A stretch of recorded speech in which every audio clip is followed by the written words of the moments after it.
안녕하세요. 삼도봉 농장의 박이석입니다. 오늘은 여러분들과 함께 많은 초보 농가분들이 헷갈려 하시는 질소질 비료의 선택, 시비시기, 시비량 이런 것들을 결정하는 법에 대하여 정확하고 실전적으로 정리를 해드릴까 합니다. 이러한 질소질 비료는 이렇게 주면 수세가 안정될 뿐만 아니라 사과 수확량이 달라질 수 있습니다. 잘못 주게 되면 도장지가 발생되게 될 것이고, 제대로 주게 되면 수세가 딱 지금 시작을 해볼까 합니다. 질소질 비료를 아무 때나 주면 안 되는 이유가 있습니다. 이는 질소는 사과의 성장에 핵심적인 성분이지만 너무 많으면 도장지가 발생될 뿐만 아니라 꽃눈을 분화하는 데 지연시키고 생리 장애를 유발할 수 있습니다. 사과나무는 시기별로 요구하는 비료가 다릅니다. 즉, 기비때와 추비때, 수확기 때 각각 다르게 되어야 되는 것입니다. 그래서 기비때는 요소와 질산 암모늄을 주로 활용하여 완효성을 제공하는 반면에 추비때와 수확기 때는 속효성으로서 또한 추비때는 질소량을 줄이고 칼륨량 중심으로 시비를 해야지 되고, 수확기에 이르러서는 때깔이 잘 오르게끔 질산 칼륨으로 수세를 조금 더 향상시켜주는 그러한 부분을 고려해야 되지 않을까 하고 말씀을 드려봅니다. 특히 이렇게 주는 기준으로서는 연간 총 12kg 300평당 이내가 권장되고 있다고 말씀을 드릴 수가 있겠습니다. 또한 12처방은 푸토람 사이트에서 확인해서 처방서에 따라서, 이 처방서라는 것은 토양 상태에 따라서 조절하는 것이 필수적이라고 말씀을 드릴 수가 있겠습니다. 그럼 잠시 푸토람을 들어보도록 하겠습니다. 푸토람 사이트를 들어오시게 되면 이 중간 부분에 비료 사용 처방이라고 있습니다. 이 부분을 클릭하시고 들어오시게 되면 이렇게 보이는데, 여기서 지역을 찍고 주소를 찍고 하게 되면 지분을 이 일반과 산 이렇게 해서 주소를 조회하고 나면, 저 같은 경우는 작년 3월 29일 날 사과나무 주변과 사과나무가 식재되지 않는 볼 사이라 따로 토양 검증을 한 결과가 있습니다. 그래서 이 부분 사과 주변을 클릭해서 이렇게 검색을 하게 되면 이렇게 보여집니다. 그럼 여기서 보여지는 pH라든가 유기물, 유효 인산, 칼륨, 칼슘, 마그네슘, 전기 전도도, 유효 규산 이러한 것들을 참고하여 이곳은 우리 지역 농장이 있는 지역의 평균 값이고, 제가 검사했던 부분은 이렇게 됩니다. pH가 6.8, 유기물이 31, 유효인산이 218, 칼륨이 0.5, 칼슘이 7.9, 이렇게 전기 전도도가 0.3 이렇게 보이는데, 이 처방서를 보시면 되시겠습니다. 이 처방서를 보시게 되면 대체적으로 안정적으로 보여지죠. 대부분 적정 수준에 있습니다. 그런데 pH는 약간 높은 편입니다. 그래서 이것은 pH가 높기 때문에 석회라든가 소수기 같은 경우는 시비를 하지 않아도 된다는 얘기가 되겠습니다. 특히 이 요소라든가 용성인비나 염화칼륨인 단비를 활용해서 하는 경우와 복합비료를 사용하는데, 밑비료는 12kg, 추비인 우끄름은 6kg 정도를 활용해서 제공하는 이러한 것을 참고하셔서 여러분들께서도 그 지역에 내가 토양 검증을 하지 않았더라면 번지만 적게 되면 이 평균값이 대체적으로 보이니까 이 평균값을 기준으로 하여 처방을 해서 비료를 투입을 하면 되겠습니다. 그래서 앞에서 말씀을 드렸던 대로 흑토람을 참고하시면 되시겠습니다. 그 다음으로서는 사과 재배 시기에 따른 질소질 비료를 주는 기준을 잠시 말씀을 드려볼까 합니다.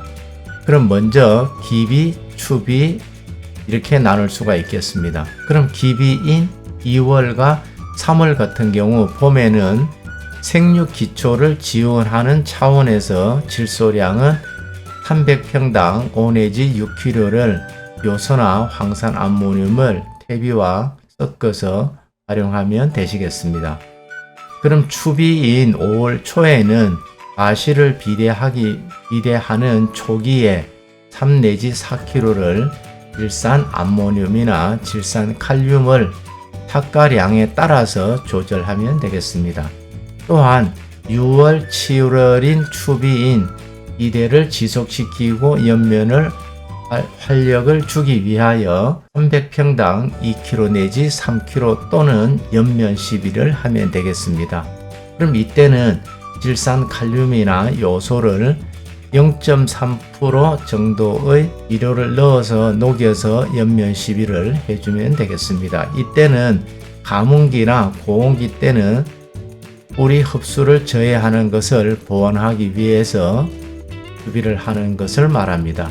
또한 8월 중인 추비, 이때는 꽃눈이 분화되거나 또는 저장 양분을 제공하기 위하여 2kg 정도보다 작게끔 또는 연면 시비 0.2% 정도, 앞에서 했던 6월 7월보다는 연면 시비 요소를 넣는 비중이 더 적게끔 들어가겠습니다. 그래서 과도하게 질소 시비하는 것은 생리장애를 일으킬 수가 있기 때문에 우려해서 조심을 해야 할 필요가 있다고 말씀을 드리겠습니다. 그래서 수확기 이후는 질소를 급히 줄이고 칼륨 중심으로 전환해야 수세 안정에 유리하다고 말씀을 드릴 수가 있겠습니다. 월별로 12캘런더를 중부지방을 기준으로 보시게 되면 2월과 3월에는 기비 중심으로 퇴비와 요소와 용성인비를 시비하면 될 것이고 4월에는 뿌리가 활성화를 위해서 유기질과 질산 암모늄을 제공하면 되겠습니다. 또한 5월에는 질소와 붕소를 요소 0.3%, 질산 칼륨 0.5% 해서 연면 시비를 하면 되겠습니다. 6월과 7월에는 칼륨과 칼슘 중심으로 질산 칼륨과 칼륨과 그리고 마그네슘을 함께 제공해주면 되겠습니다. 그리고 8월 달에는 흑색과 꽃눈을 대비해서 질산 칼륨과 황산 마그네슘을 제공하면 되겠고 9월에는 수확 전후 시비를 자제를 해야지 되는데 유산과 유기질 비료를 주면 되겠습니다. 또한 10월과 11월에는 토양 회복을 할 수 있도록 유기물 위주로 제공하면 될 것이고 그때 미량 요소도 함께 제공해 주면 되겠습니다. 그리고 마지막으로 12월과 1월에는 시비를 가능하면 중단을 하고 그때는 객토라든가 퇴비 부속을 해서 해줄 필요가 있다고 말씀을 드리겠습니다. 또한 월별 시비를 하는 것의 포인트는 고온기에는 연면 시비로 보충을 해주고 저온기에는 토양 시비로 준비를 해주자는 것입니다. 질소질 비료를 종류별로 선택하는 요령에 대해서 말씀을 드릴까 합니다. 이미 앞에서 말씀을 드렸던 대로 요소는 아미드테입니다. 그래서 경제적이고 다용도로 사용되고 있는 비료지만 고온기에 연면 시비를 하게 되면 농도에 주의해야 되기 때문에 가능하면 요소 비료를 작게 넣어서 0.2% 내지 0.1% 정도 해서 옆면 시비를 할 필요가 있겠습니다. 또한 질산암모늄 같은 경우는 빠른 효과, 질산암모늄 같은 경우는 질산태와 암모늄태를 포함하고 있는 비료이기 때문에 입이 추비 모두 가능하지만 옆면 시비보다는 뿌리 주변에다 그냥 뿌려주는 아니면 액비로 해서 공급을 해줄 필요가 있겠습니다. 그리고 황산암모늄 같은 경우는 질소와 황을 공급하는데 산성 토양에 특히 주의를 할 필요가 있겠습니다. 그럼 마지막으로 질산칼륨 같은 경우는 질소와 칼륨을 동시에 공급하기 때문에 옆면 시비를 함으로써 착색 시 매우 유용하게 활용할 수가 있겠습니다. 그럼 이러한 질소는 적당히 주는 것이 아주 중요합니다. 과하게 주게 되면 수세가 폭증하게 되고 부족하게 되면 수확량이 감소하게 됩니다.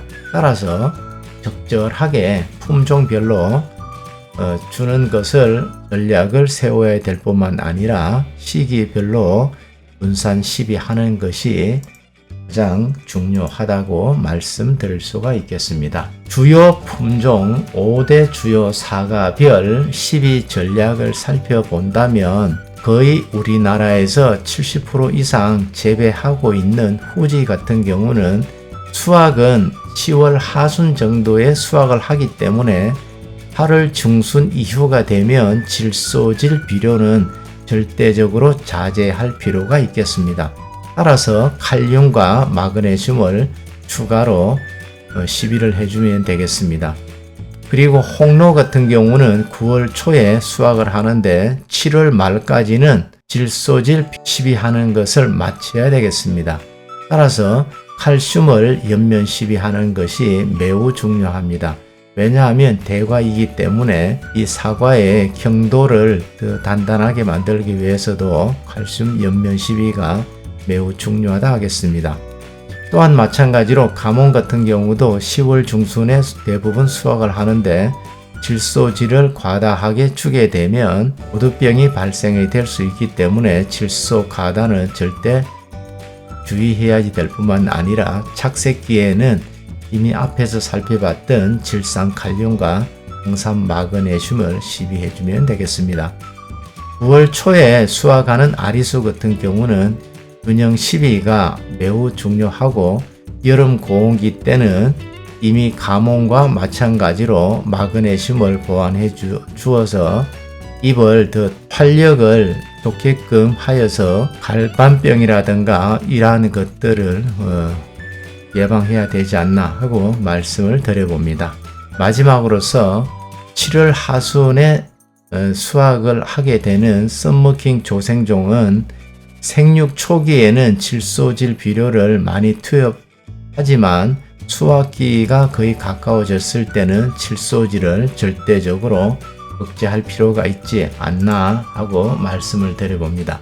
그럼 지금까지 말씀드렸던 것을 전체적으로 정리를 해본다면 조생종 같은 경우는 빨리 질소질 비료를 끊어야지만이 생리장애 및 수세가 갑작스럽게 폭증하는 것을 예방할 수가 있습니다.